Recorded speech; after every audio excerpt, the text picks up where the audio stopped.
તો શું કે આમ બધી તૈયારી સારી છે. જો આજે ગિરિબપુ કથા છે એનો પહેલો દિવસ છે, આવનારો કાલે બીજો દિવસ છે. શિવના મંદિરમાં તમે જે બે પોઠિયા નહીં જોયા હોય, પણ આજે પિંડારા ગામ છે, અહીંયા શિવનું મંદિર છે. એ આ શિવ મંદિરમાં બે પોઠિયા છે. ભોળિયા ભગવાનના ભજન કરવાના છે દીપ પ્રજ્વલન માટે. ફરીથી આપણે આવી ગયા છે પિંડારા ગામ, જ્યાં આપણે અખિલ ભારતીય યદુવંશી આહિર સમાજ દ્વારા જે શિવ કથાનું આયોજન થાય છે એની શરૂઆત આજે 29 તારીખના થઈ ગઈ છે. અને ભાઈ આયોજન આટલું મોટું છે કે ભાઈ 600 થી 700 વીઘામાં તો ખાલી બધું આનું મેદાન ચોખ્ખું કર્યું છે. આ બાજુ ભાઈ પાર્કિંગની જગ્યા છે, લગભગ 200 થી 250 વીઘા ઉપર તો પાર્કિંગની જગ્યા છે. આ બાજુએ છે અને પાછી આ બાજુએ છે. પિંડારા ગામમાં મંદિર સુધી આવવામાં ભાઈ રસ્તાની વ્યવસ્થા એવી સરસ મજાની, તાજો રોડ બનાવી નાખ્યો તો તમને મંદિરે આવવામાં કોઈ તકલીફ જ ના પડે. આમ બાજુથી રસ્તો છે ભાઈ, સીધો મંદિરે જાય છે. ભાઈ કથાવાચકમાં પરમ પૂજ્ય ગિરિબાપુ આવે છે તો એનો મંડપ છે આ બાજુ. પરમ પૂજ્ય ગિરિબાપુનો મંડપ અહીંયા છે, જ્યાં કથા વાંચવાની છે એ આ મંડપમાં છે. અને બાકી વિષ્ણુ યાગ છે એનો મંડપ અહીંયા છે. અને આ રસ્તો સીધો ભાઈ આમ મંદિર બાજુ જાય છે. અને મેન મંદિર જ્યાં પાંડવોએ આ મંદિર બંધાવ્યા એ આ મંદિર, જ્યાં પિંડ તરવવાના હોય ને એ આ મંદિર છે. પાંડવોએ જે શિવના મંદિરને બંધાવ્યું છે, જ્યાં પિંડ તરવવાના જે કુંડ છે એ મંદિરમાં અત્યારે હું આવ્યો હોઉં. અને અહીંની એક વિશેષતા એક અલગ જ વસ્તુ છે કે શિવના મંદિરમાં તમે ક્યાંય બે પોઠિયા નહીં જોયો, પણ અહીંનું જે શિવ મંદિર છે આ શિવ મંદિરમાં બે પોઠિયા છે. તમને દેખાડું. ભાઈ પિંડારા ગામના આ શિવ મંદિરમાં 3 શિવલિંગ, 2 કાચબા અને 2 નંદી મહારાજ બિરાજમાન છે, જે આ મંદિરની ખાસ વિશેષતા છે. જગ્યા ઉપર છે જમણવારની તો ઠીક છે, પણ પબ્લિકની જન્મેદની એટલી થાય ને હજારો નહીં પણ લાખો માણસ અહીંયા ભેગું થવાનું હોય, પણ એના માટેની આટલી વ્યવસ્થા કરી ને તો ગમે એટલું કદાચ માણસ થાય ને તો એનો અહીં સમાવેશ થઈ જાય.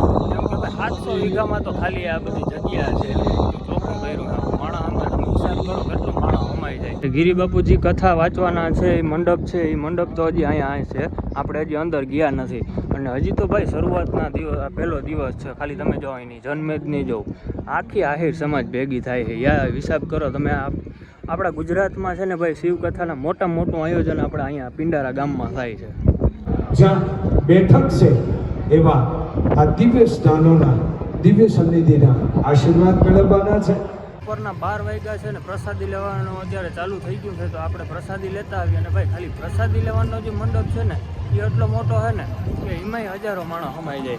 જો આ બાજુ હજી મંડપનું કામ ચાલુ છે, પણ આ બાજુથી લઈ આ બાજુ બહેનોનો વિભાગ છે, ઓલી બાજુ ભાઈઓ માટેનો છે. આ આખો એરિયો છે ને જેટલો, આ બધો ખાલી પ્રસાદી લેવાનો એરિયો છે. એટલે હિસાબ કરો કે આટલો જે મંડપનો આયોજન છે તો અહીં હજારો નહીં પણ લાખો માણસની જન્મેદની ભેગી થવાની છે. છાસના ટાંકાની કેમ વ્યવસ્થા કરી, જો ટાંકો ઉપર મૂકી દીધો ને ત્યાંથી લાઈન મૂકીને આમ બધે મંડળ મૂકી દીધા. એટલે છાશ છે ને એકદમ ઠંડી છાશ હો ભાઈ, કંઈ ઘટે નહીં એમાં. આ મંડપના આ ડૂમ છે અને ઉપરનો શેડ જે છે ને એ ખાલી ખેંચવામાં માણસનું કામ જ નહીં. ટ્રેક્ટરોથી આ શેડ ઉપરના છે ને એ ટ્રેક્ટરોમાં નાળાથી બાંધી અને પછી શેડ ખેંચ્યા. અને ડૂમ જો કેટલો લાંબો છે, અહીંથી કરી છે અને છે આમ બાજુ સુધી આટલો લાંબો આ ડૂમ છે મંડપ.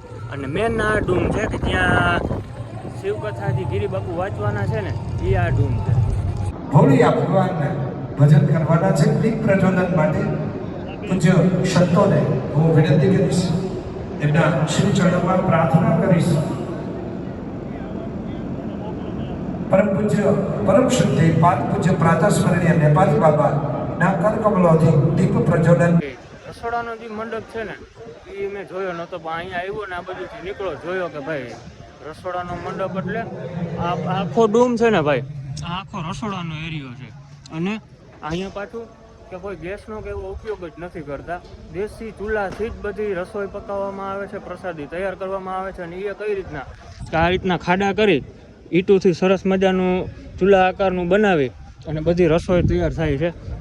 આ છે એ રસોઈ બનાવવાની બધા વાસણ.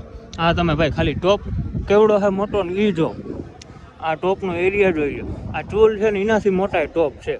જો આ રીતના ભાઈ ચૂલ તૈયાર કરી બધી, જો અત્યારે ચાલુ છે એમને.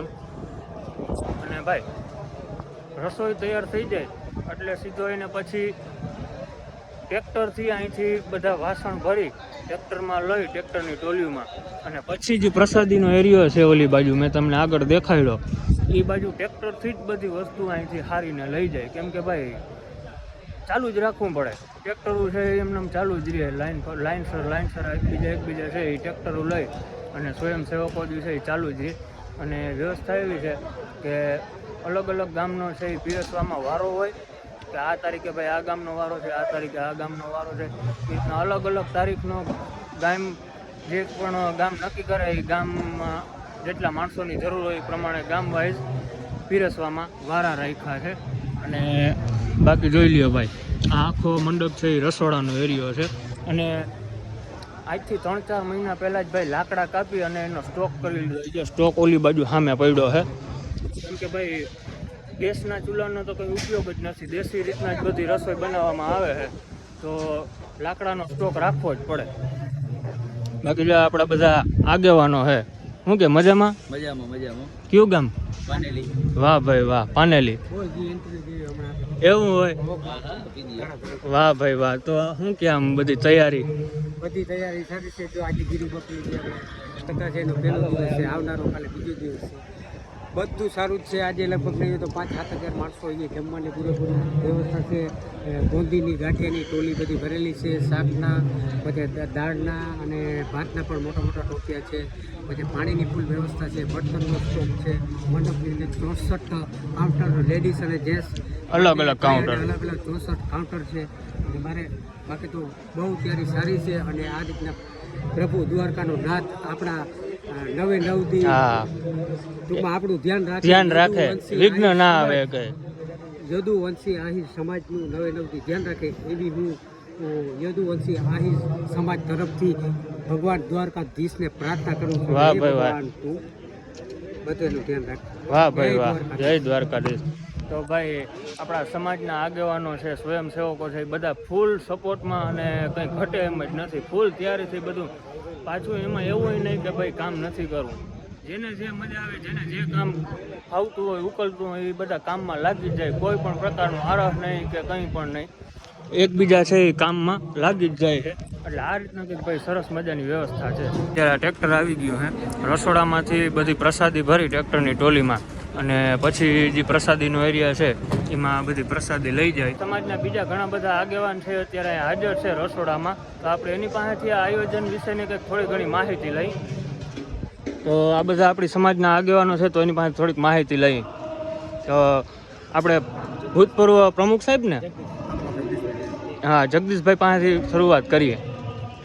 આજ રોજ શિવકથાના પ્રથમ દિવસે જીવ અને શિવને મિલવાનો સ્વયં માર્ગ એટલે કે શિવકથામાં આજે પહેલા દિવસે ભોજન સમારંભમાં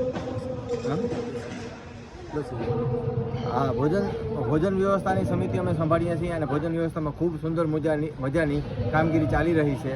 વાસણથી લઈ જમણવારની તમામ તૈયારીઓ આખરી ઓપ આપી દીધો છે.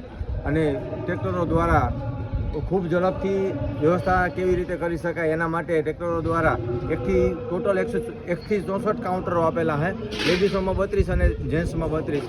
એવી રીતે જમણવારમાં કોઈ પણ જાતની અગવડ ના થાય એના માટે ખૂબ સુંદર મજાનું આયોજન કરવામાં આવેલા છે.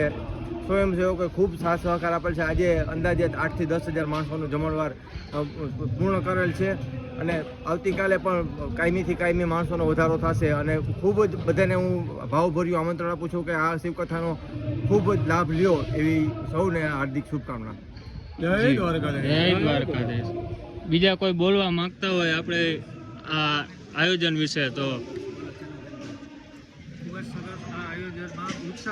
ઉત્સાહભેર સ્વયંસેવકો એટલી કામગીરી કરે છે કે કેવું નથી પડતું કે આ લઈ આવો કે આ કરો. એમ એક પોતાના ઉત્સાહથી એટલો બધો કે સ્વયંસેવકો આવી પડ્યા કે અમારે આ કામગીરી ઓછી છે આજે, અને સ્વયંસેવકો એટલા બધા ઉત્સાહભેર આવી ગયા અને કે એને ક્યાં ગોઠવવા એ અમને ઉપાધિ થઈ. એટલે એટલો ઉત્સાહ છે બધાને, અને બધા હાજરી આપે. એ જ આપણે ભગવાન દ્વારકાધીશને પ્રાર્થના. તો ભાઈ આવું કંઈક આપણી સમાજ દ્વારા છે સરસ મજાનું આયોજન થયું છે. અને બધા આગેવાનોને સમિતિ બધી જે ગોઠવાય છે એ બધા ફૂલ સપોર્ટમાં, ફૂલ તૈયારીથી બધું કામકાજ કરે છે. તો આપણો આ પ્રસંગ છે એ આવો સરસ મજાનો એમને ઉકલે એવી ભગવાન દ્વારકાધીશને પ્રાર્થના. જય દ્વારકાધીશ.